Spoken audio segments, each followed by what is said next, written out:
హైవ్యూర్స్ దేశమంతా కాదు ప్రపంచమంతా కూడా రామనామ స్మరణలోనే ఉన్నారు. మరి మనం కూడా ఆ రామునికి సంబంధించి చాలా విషయాలు తెలుసుకోవాల్సినవి ఉన్నాయి. ముఖ్యంగా రేపు అయోధ్య రామ మందిరానికి సంబంధించి 22వ తారీఖున ప్రాణప్రతిష్ఠ జరగబోతా ఉంది. ఈ ప్రాణప్రతిష్ఠ అంటే ఏంటి, అండ్ ఇప్పటి వరకు అయోధ్య రామ మందిరానికి సంబంధించి వచ్చిన కానుకలు కానీ ఇప్పటి వరకు అక్కడికి చేరుకున్నవి అసలు ముఖ్యమైనవి ఏమిటి, అండ్ ఆ రోజు ప్రాణప్రతిష్ఠ అంటే అసలు ఎలా చేస్తారు ఏంటి, చక్కగా సింపుల్గా ఈ వీడియో చెప్పుకున్నాం. ముందుగా అయోధ్య రామ మందిరం వచ్చేసి 380 అడుగుల పొడవు, 250 అడుగుల వెడల్పు ఉంటుంది, 161 అడుగులు ఎత్తు.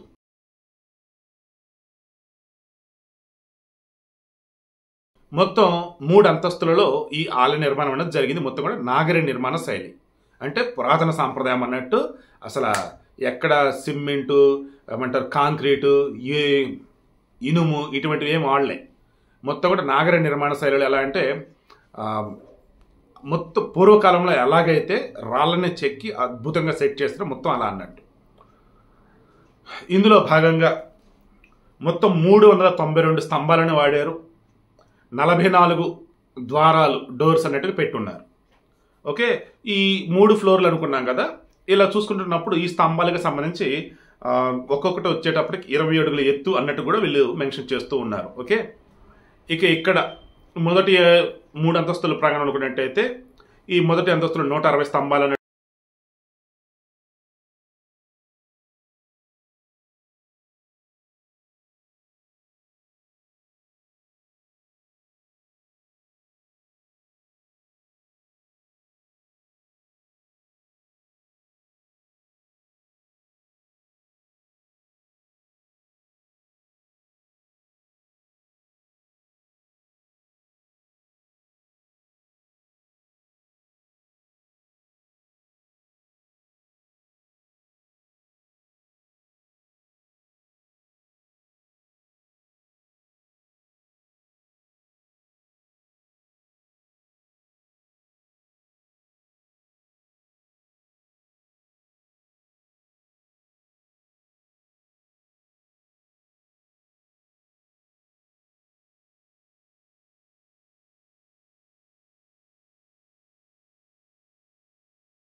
అది రేపు 22వ తారీఖున ప్రాణప్రతిష్ఠ జరిగిన తర్వాత. ఈ ప్రాణప్రతిష్ఠ జరగడానికి కూడా ముందే ఏంటి, గర్భగుడిలోకి మొత్తం 5గురు వెళ్తారు. ఈ 5గురులో వచ్చేటప్పటికి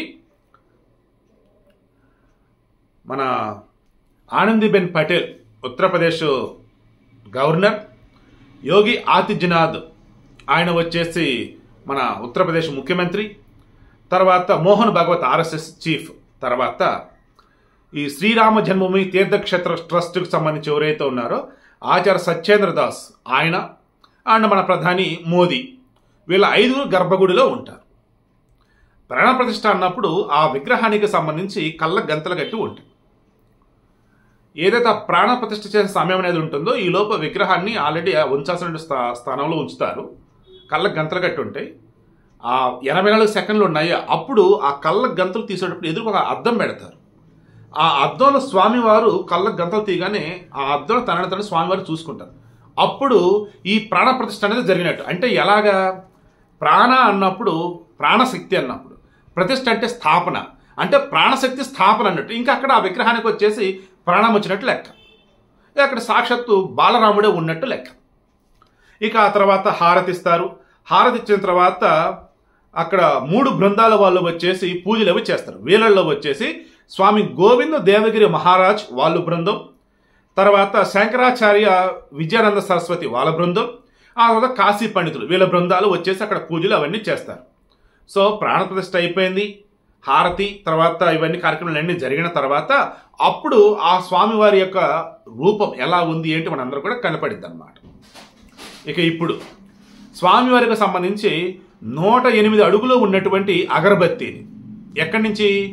గుజరాత్లోని వడోదర దగ్గర తార్సాలి అని చెప్పేసి ఒక గ్రామం. ఎవరు చేసిందన్నప్పుడు బీహబాయ్ బర్వాద్ అని చెప్పేసి బీహబాయ్ బర్వాద్.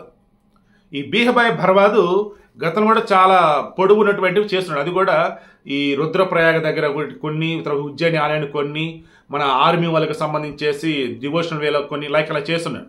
బట్ ఇప్పుడు ఈ 108 అడుగులు ఉన్నటువంటి అగరబత్తి చేయటం కోసం 5 లక్షల రూపాయలు ఖర్చు అయింది. దాన్ని వచ్చేసి అక్కడ ఉన్నటువంటి కొన్ని సంఘాల వాళ్ళు, భక్తికి సంబంధించినటువంటి వాళ్ళు వేసుకోవడం జరిగింది. అండ్ ఈయన డబ్బు కూడా కొంత.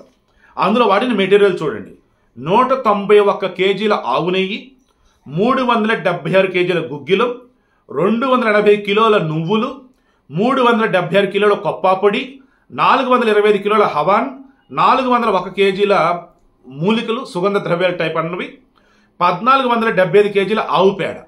మొత్తంగా చూసుకుంటూ ఉన్నప్పుడు 3610 కేజీలు బరువు అనేది ఉంది ఈ అగరబత్తి. 108 అడుగులు పొడవు. చాలా మంది 3.5 అడుగులు వెడల్పు, 3.5 అడుగులు వెడల్పు అంటారు. 3.5 అడుగులు వెడల్పు ఏంటి అసలు? అది అగరబత్తి సిలిండర్ షేప్లో ఉంటుంది. అది పెరిమేడ్ చుట్టుకొలతాయి. మరి ఈ మాత్రం కూడా తెలియకుండా ఎలా వార్త వస్తున్నాయో నాకు అర్థం కావట్లేదు. ఓకేనా? చుట్టుకొలత వచ్చేసి 3.5 అడుగులు, 108 అడుగులు పొడవు, 3610 కేజీల బరువు. ఇది తయారీకైన ఖర్చు 5 లక్షలే. కానీ ఆ వడోదర దగ్గర నుంచి అయోధ్యకు తీసుకురావడానికి మొత్తం 1800 కిలోమీటర్ల దూరం ఉంది. అందుకుగాను ఈ డిస్టెన్స్ ట్రావెల్ చేస్తూ పోవాలి కదా. అలా ఈ గుజరాత్ నుంచి, రాజస్థాన్ నుంచి ఉత్తరప్రదేశ్కి వచ్చి మళ్ళీ అటు నుంచి ఇప్పుడు అయోధ్యలోకి రావాలి. మొత్తం ఎలాంటి మళ్ళీ ఒక పెద్ద ట్రక్కు, దానికి సంబంధించి సెపరేట్గా ఎక్విప్మెంట్లు ఇవన్నీ రెడీ చేసి పెట్టున్నారు. దానికి గాను రాజ్కోట్ చెందినటువంటి ముంబై వ్యాపారకు ఆయన ఉన్నారు. ఆయన కొంత డబ్బు స్పాన్సర్ చేస్తున్నారు. ఇలా దానికి అయిన ఖర్చు 30 లక్షల రూపాయలు ఖర్చు అయింది. సో తీసుకొచ్చారు. ఎవరైతే ఈ